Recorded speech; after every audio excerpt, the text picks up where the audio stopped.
government has begun shutting down on the one-year anniversary of President Trump's inauguration. Senators blocked a House-approved continuing resolution that would have paid the bills through mid-February.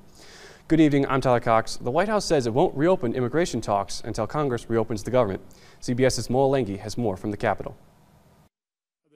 A Senate vote to fund the government through February 16th failed. The motion is not agreed to. Private discussions continued on the floor even after the midnight deadline came and went, but to no avail. The government shutdown was 100% avoidable, all because Senate Democrats chose to filibuster a non-controversial funding bill that contains nothing, not a thing they do not support.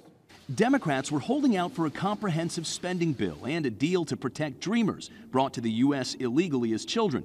Minority Leader Chuck Schumer said his earlier meeting with President Trump looked promising, but the president later backpedaled. He walked away from 2 bipartisan deals, including one today in which I even put the border wall on the table. The White House has branded this the Schumer shutdown, and in an official statement, Press Secretary Sarah Huckabee Sanders called the Democrats obstructionist losers.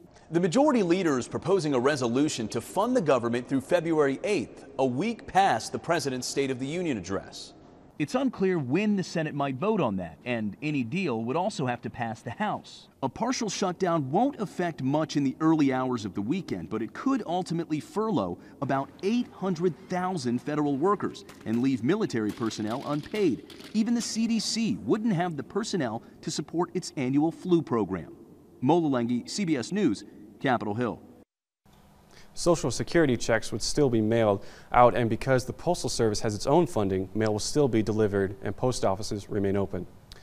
Senator Steve Daines was one of many who spoke on the floor today. In a statement, Senator Daines says, quote, "I'm here to make one point crystal clear for those Montanans who are wondering what is going on with their government. The reason that the government has shut down is because a controversial illegal immigration policy was not included in a bill that funds the government." He continues, "If you don't know that, you've missed the facts. We should not hold the country hostage for a controversial immigration policy that impacts 0.00007% of Montanans."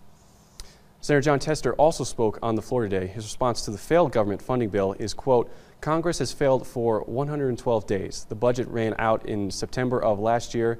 Since then, there has been no progress made, none. Instead, they have proposed 4 short-term crisis funding bills that fail Montanans. And it will not let Washington fail Montana anymore."